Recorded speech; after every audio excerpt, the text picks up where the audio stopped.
গোসাই কাকা, তোমরা সবাই ভালো তো আছো তো? মানে তোমাদের সবার শরীরটার গতি একেবারে ঠিক না আছে তো?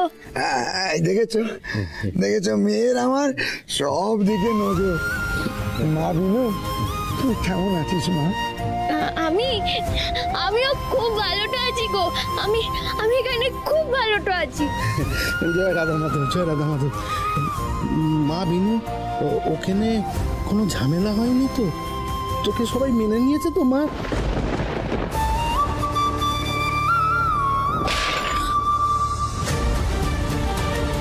একটা কথা সবাই কান খুলে শুনে নে, এই মেয়ে এই বাড়ির কেউ না।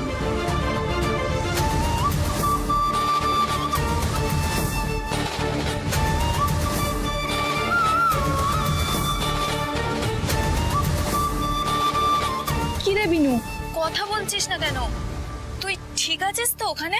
বিনু, কথা বলছিস না কেন? বিনু জামাই বাবু বিনু চুপ করে আছিস কেন? আচরণ করছে তো তোর সাথে? ঠিক আছিস তো? করে আছিস কেন? একটু বল, বিনু কথা বল। বিনু, আমাদের চিন্তা হচ্ছে তো মা। চিন্তা বড় চিন্তা। বিনু এসে কথা বল। মাসি মেশোর খুব চিন্তা হচ্ছে, তুই কথা বল। হ্যাঁ গো হ্যাঁ, সে এখানে আমি বড্ড ভালোটা আছি। এবারে সবাই না সে বড্ড ভালো, সবাই আমাকে বড্ড আপনটো করে নিয়েছে গো। আমাকে সবাই অনেক অনেক যত্ন আদর তো করে।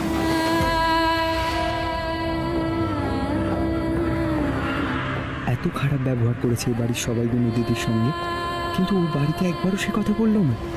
এটা সত্যি খুব ভালো। কেন যে দাভাই ওর সাথে মিসবিহেভ করছে কে জানে। হ্যাঁ রে মা, তোর গলাটা এমন লাগছে কেন? কেন ধরা ধরা?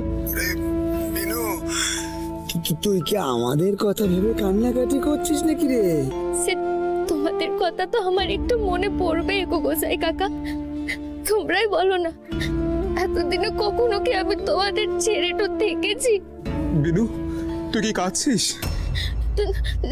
না না দেবেশ দাদা, সে আমার একটু ওই ঠান্ডাটা লেগেছে তো, তাই ওরকম গলাটা শোনাচ্ছে। আমি এখন রাখি। আর বলছি যে মাসি মিনু ওরা সবাই ভালোটা আছে তো? হ্যাঁ, ওরা তো সবসময় ভালো থাকে। বলছি মা, তোকে এই নাম্বারে মাঝে মাঝে ফোন করবো মা? না না মেসো, এই ফোনটা না, এটা এখানে ছোট ভাইয়ের ফোন বটে। তুমি যখন তখন ফোনটা করো লাই, বুঝলে তো? সে যখন দরকার তো হবে আমি তোমাদেরকে সময় মতো ফোনটা করে নেব। এখন রাখি।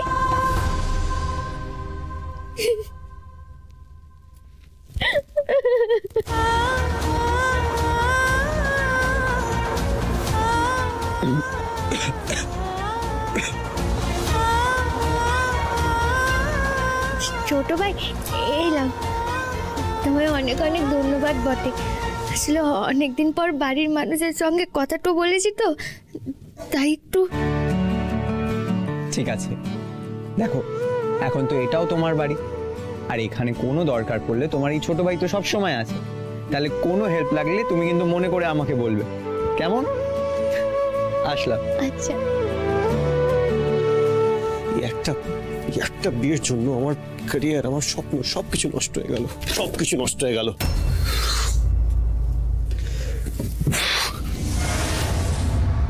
এটা এত জোরে তুমি ল্যাপটপটা কেন বন্ধ করলে? এটা তো নষ্ট হয়ে যাবে। নষ্ট হয়ে যাক মা, আমার তো আর কোনো স্বপ্ন নেই, আমার স্বপ্নগুলো তো নষ্ট হয়ে যাবে, তাহলে এটাও নষ্ট হয়ে যাক, কি যায় আসে তাতে? স্বপ্ন? তোমার স্বপ্নগুলো সব নষ্ট হয়ে গেছে? এটা কি বলছো? কেন তো অশান্ত হচ্ছো? এটা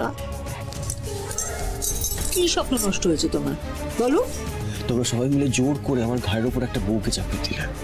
আমি এখনো ভাবতে পারছি না যে আমার বিয়ে হয়ে গেছে।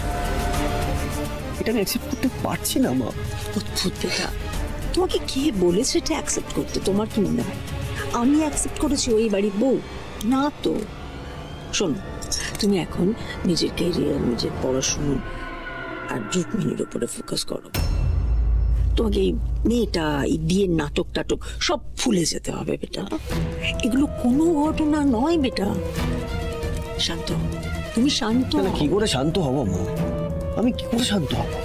আর তুমি তো আমাকে কেন বলতে চাও না যে এই বিয়েটা তুমি কেন করতে দিলে?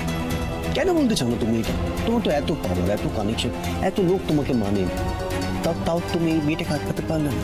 না না না প্লিজ মা প্লিজ, তুমি কিন্তু এটা বলো না যে প্রেস মিডিয়ার জন্য তোমাকে এটা করতে হয়েছে। পুলিশ তো ছিল, আমরা ইজিলি বেরিয়ে পড়তে পারতাম ওখান থেকে, তাতে কি হতো? কি হতো বলো মা? তোমার ইমেজ নষ্ট হতো। এটা তুমি কি বললে ক্রিস? এটা তুমি কি করে বললে? তোমার লাইফের থেকে আমার ইমেজ বড়, এটা বলতে পারলে তুমি? আমি আমার ইমেজের পরোয়া করি না, কিন্তু কিন্তু কি মা, কিন্তু কি? তুমি আমাকে বলো, আমি একটা মেয়ের সঙ্গে এই পুঁথির মালাটা যে পড়েছি বলে তার সঙ্গে আমার বিয়ে হয়ে গেল। যে মেয়েটাকে আমি ভালোবাসি না, যে মেয়েটাকে আমি চিনি না পর্যন্ত, তার থেকে আমি একটা কণ্ঠীর মালা নিয়েছি বলে আমার বিশাল বড় অপরাধ হয়ে গেছে, তাই তো? এই যে এইটা একটা পুঁথির মালা, এটা কি ভ্যালু আছে মা? এটা কি ভ্যালু আছে যে এটাকে একটা বিয়ের রিচুয়াল হিসেবে গুরুত্ব দেওয়া হচ্ছে? একটা অচেনা একটা অশিক্ষিত মেয়েকে আমার বউ হিসেবে মানতে হবে? পড়ে আছো কেন এখন অটোপালে?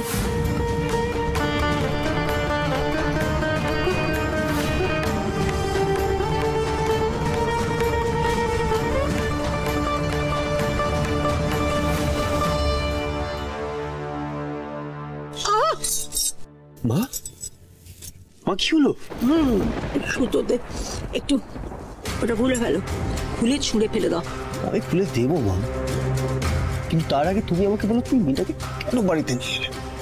আমি বলবো তুমি আগে খোলো, খুলে ছুঁড়ে ফেলে দাও আগে। কোনো দরকার নেই এটা পরে সংসেজে ঘুরে বেড়ানোর। খোলো মালা। দেখুন, এবাড়ির বড় ছেলের বৌভাত বলে কথা, কোনো কিছুর যেন কোনো খামতি না থাকে, আয়োজনে যেন কোনো ত্রুটি না থাকে, ঠিক আছে? রাখছি। এই কি বৌভাতের কথা কি বলছো? মানে দিদিভাই তো এই বিয়েটা মানেই নি, কোনো নিয়মও করলো না, তুমি আবার বৌভাতের আয়োজন করছো কেন? মোহিনীমা বাড়িতে ঘটা করে বউ নিয়ে এসছে, বুঝলে? ছেলের বউ বলে কথা, এবং সেটা সবাই জানাজানিও হয়ে গেছে। তো এখন যদি ভালো করে বৌভাত না হয় তাই তো মোহিনীমার নাক কাটা যাবে। আমি সত্যি তোমাকে বুঝতে পারি না গো। মানে তোমার কোনটা আসল রূপ কোনটা নকল রূপ আমি বুঝতে পারি না। মাঝে মাঝেই তুমি দিদিভাই আর কৃষকে সহ্যই করতে পারো না, আবার এখন হঠাৎ করে বৌভাত করে দিদিভাইয়ের ইমেজ রক্ষা করছো। দেখো, তুমি তো স্কুল টিচার, হ্যাঁ, তোমার প্রফেশনাল জগৎ আছে, সেখানে তোমার যারা কলিগ আছেন তাদের সকলের সঙ্গে সবসময় কি তুমি সমান ব্যবহার করো? নিশ্চয়ই না, তাই না? আরে বাবা, একদম বাড়ির সাথে বাইরেটাকে গুলিয়ে ফেলছো কেন? লিপি, পলিটিক্স সব জায়গায় আছে, এটা তোমায় বুঝতে হবে। না গো, তোমার বাড়ির পলিটিক্স আমি বুঝতে পারবো না, বুঝতে চাইও না, কারণ তোমার বাড়ির পলিটিক্স বুঝতে গেলে আমাকে ক্রমশ নিচে নামতে হবে, আর সেটা আমি পারবো না।